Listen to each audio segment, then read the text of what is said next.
모슬이는 홍범자와 그레이스보다 이른 시간에 예서의료원에 도착하자마자 홍만대가 있는 병실로 터벅터벅 걸어가면서 회심의 미소를 짓고 있었습니다. 마치 소중하게 간직하던 물건을 잃어버렸다가 다시 찾고 나서 기뻐하는 것처럼 선홍빛 잇몸을 드러내면서 그 어느 때보다도 환하게 웃고 있었어요. 혹시나 자신이 안 보고 있을 때 홍만대가 의식을 되찾고 일어나 자신이 장기 아래 독약을 묻혔다는 사실을 모두 경찰에 신고해버리면 어쩌나 걱정하면서 거의 매일 밤 뜬눈으로 밤을 지새웠던 모슬이인데, 이제야 두 발 뻗고 편하게 잘 수 있다는 생각에 모슬이의 얼굴은 오랜만에 생기가 도는 모습이었는데요. 한 번은 실수로 빼앗겼다지만 두 번 빼앗기는 일은 절대 없어야 한다고 다짐하면서 야심차게 병실 쪽으로 발걸음을 옮기는 모슬이 여사. 그런데 바로 그때 병실 로비를 지나고 있던 모슬이는 환자들이 다 같이 시청할 수 있도록 틀어놓은 대형 TV에서 홍혜인이 기자회견을 하는 모습을 우연찮게 목격하게 됩니다. 저는 퀸즈백화점 대표 자리로 다시 돌아갈 수 없습니다. 살 날이 얼마 남지 않았다는 시한부 판정을 받았기 때문입니다. 그 순간 모슬이는 병실로 향하던 발길을 잠시 멈추고 아주 묘한 표정을 짓고 있었어요. 그런데 놀랍게도 이 표정은 모슬이가 퀸즈그룹을 집어삼키기 직전에 장기 아래 독을 묻혀서 홍만대를 혼수 상태로 만들었을 때와 완전히 똑같은 표정이었는데요. 언제부터였을까요? 30년 전에 진짜 모슬이의 신분을 훔쳐서 홍만대의 첩자리를 차지했던 바로 그 순간부터였을까요? 모슬이는 자신의 아들인 윤은성이 미국에서 힘을 키울 동안 홍만대가 후계자로 점찍을 만한 후보들을 하나씩 제거해가기로 마음먹었습니다. 윤은성이 완전체가 되어 한국에 돌아왔는데 그보다 먼저 홍만대가 아들이나 손자 손녀에게 회장 자리를 물려주게 된다면 지금처럼 홍만대의 법정 대리권한을 이용하여 회사를 집어삼킬 수가 없기 때문이죠. 홍만대가 지금처럼 벽에 똥칠할 때까지 회장 자리를 유지했던 덕분에 모슬이와 윤은성의 30년짜리 프로젝트가 성공할 수 있었던 겁니다. 그렇게 타겟으로 결정된 사람이 애초에 회장감이 아닌 홍범준을 제외한 홍범석과 홍수환 그리고 홍혜인이었어요. 원래 홍수환과 홍혜인을 한 큐에 없애버릴 수 있었는데 홍혜인에게 천운이 따라서 이건 실패로 돌아갔고 결국 어쩔 수 없이 홍혜인은 다른 방법으로 죽이기로 결심하죠. 그리고 그 방법은 음식에 조금씩 약물을 주입하여 서서히 병들게 만드는 것이었는데요. 홍혜인이 건강을 끔찍이도 생각해왔고 뇌와 관련된 가족력이 없음에도 불구하고 이른 나이에 뇌종양에 걸릴 수밖에 없었던 것은 전부 모슬이의 계획에서 비롯된 것이었습니다. 그러자 모슬이가 TV 화면에 나오고 있는 홍혜인을 바라보며 혼잣말로 다음과 같이 말하죠.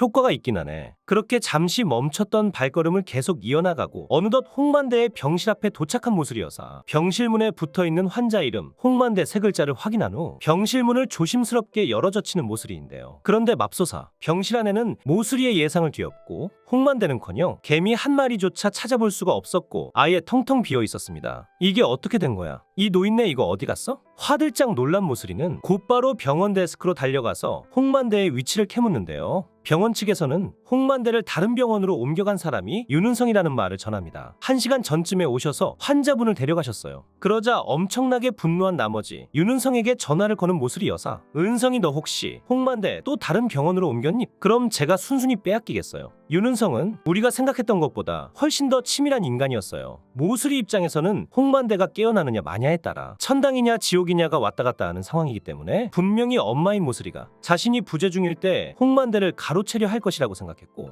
누군가 홍만대를 찾는 듯한 전화가 오면 곧바로 자신에게 연락을 달라고 부탁하면서 VIP 병동을 관리하는 직원들을 싸그리 매수해둔 것이었어요. 일전에 주성테크 직원에게 막대한 현금을 찔러주고 아예 가게 문을 닫게 만들었던 것처럼 말이죠. 비록 홍혜인과의 기자회견 때문에 직접 홍만대를 이송하진 못했지만 자신의 부하에게 지시하여 다른 병원으로 안전하게 홍만대를 옮겼던 겁니다. 모슬이와는 다르게 간병인 한 명만 달랑 배치해놓고 자리를 계속 비우고 있는 것이 여간 이상한 것이 아니었는데 알고 보니 따로 믿고 있는 구석이 있었던 건데요. 사실 지금 윤은성은 비자금의 행방을 알아내기 위해서라도 반드시 홍만대의 의식을 돌아오게 만들어야 합니다. 아무리 추적하고 또 추적해봐도 비자금의 흔적조차 찾을 수가 없으니 결국 본인이 직접 비자금의 위치를 불게 만들어야 하니까요. 홍만대가 조성한 막대한 비자금만 손에 넣는다면 엄마 모슬이 없이도 혼자서 퀸즈그룹을 좌지우지할 수 있기 때문에 더더욱 비자금의 목을 맬 수밖에 없는 상황인데요. 하지만 모슬이가 계속해서 홍만대를 집요하게 추적하고 있고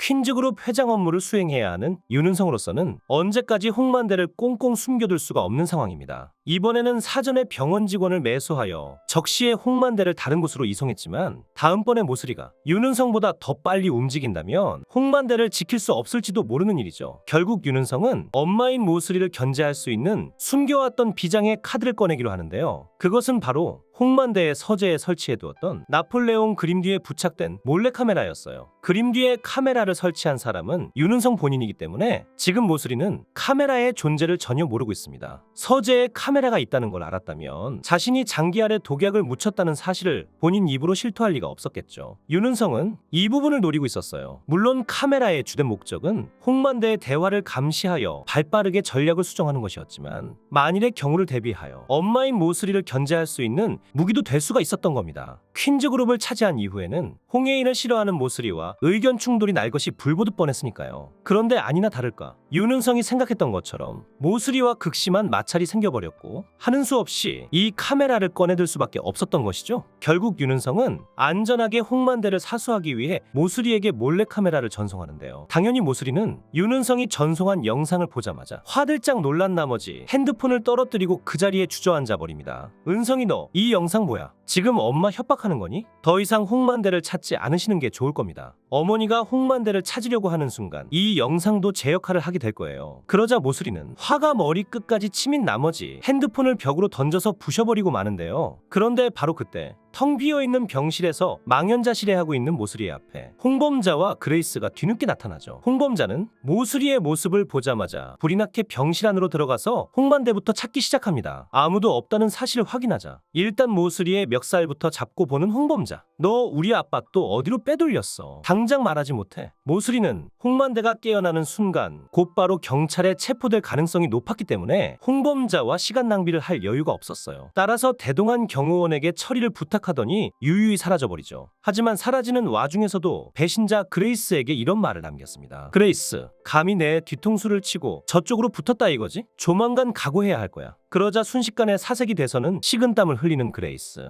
홍범자는 혹시라도 아빠를 찾을 수 있는 흔적이 있을까 싶어 병원 구석구석을 뒤져보지만 끝내 아무것도 찾지 못하면서 또다시 눈물을 글썽였어요. 모슬이 때문에 난생 처음으로 아빠한테 싸대기까지 맞으면서 감정이 상할 대로 상한 홍범자지만 여전히 홍범자에게 홍만대는 소중한 아빠였던 건데요. 같은 시각 윤은성은 하루빨리 비자금을 찾아야 한다는 생각에 새롭게 홍만대를 이송한 병원으로 불이 나게 달려가고 있었습니다. 몰래카메라로 모슬이를 잘 제어하고는 있지만 어찌됐든 지금 법정 대리권한은 여전히 모슬이에게 있기 때문에 1분 1초라도 빨리 홍만대의 의식을 돌아오게 하기 위하여 약물이라도 투여해야 했으니까요. 그렇게 병원 주차장에 주차를 마치고 윤은성은 홍만대를 입원시킨 VIP 병실로 올라갑니다. 그런데 어찌된 일인지 청소 용역 직원이 병실 안을 청소하고 있었고 있어야 할 홍만대와 간병인은 눈을 씻고 찾아봐도 보이지 않았어요. 아니 뭐야 이거? 이 노인네 이거 어디로 간 거지? 알고 보니 홍만대를 빼돌린 사람은 백현우와 코난이었습니다. 그레이스를 통해 홍만대가 예서의료원에 있다는 사실을 알았을 때 백현우가 코난에게 홍만대를 옮길 수 있는 차량을 예서의료원 앞에 대기시키도록 지시했는데 차 안에서 대기하고 있던 코난이 홍만대를 이송시키는 윤은성의 부하를 우연찮게 목격해버린 것이죠. 결국 홍범자에게 연락할 겨를도 없이 불이 나게 윤은성의 부하 직원을 뒤쫓았고 간병인만 남겨진 병실로 가서 간병인에게 가족이라는 사실을 증명하고 홍만대를 빼돌린 것입니다. 상황 판단과 일처리 하나만큼은 거의 FBI급인 코난이죠. 윤은성은 불이 나게 병원 데스크로 달려가서 어찌된 영문인지 피를 토하며 물어봤지만 돌아오는 대답은 가족이 데려갔는데 뭐가 문제냐는 대답뿐이었어요. 비자금의 행방도 얻지 못했는데 홍만대를 홀라당 빼앗겼다는 생각에 엄청나게 분노하는 윤은성인데요. 그런데 홍만대는 분명히 예서의료원에 있을 때만 해도 기적적으로 의식을 차리고 눈을 뜨는 데까지 성공했었지만 윤은성이 강제로 홍만대의 의식이 돌아오게 만들기 위해 부하 직원으로 하여금 홍만대에게 약물을 투여해버린 탓에 또다시 중태에 빠진 상태였습니다. 11화 예고편을 보니 결국 홍만대가 숨겨놓은 비자금이 극의 흐름에서 굉장히 중요한 역할을 할 것으로 보이는데 아마 높은 확률로 홍만대는 자신을 대신하여 그룹을 이끌어갈 후계자로 일찌감치 홍예인을 낙점했고 혹시나 자신이 잘못됐을 경우를 대비하여 홍예인이 가지고 있는 섬에 비자금을 숨겨놓았을 것으로 보입니다. 그리고 이 내용은 유언장에 아주 비밀스럽게 적혀 있겠죠. 구독과 좋아요는 제가 영상을 제작하는데 큰 힘이 됩니다.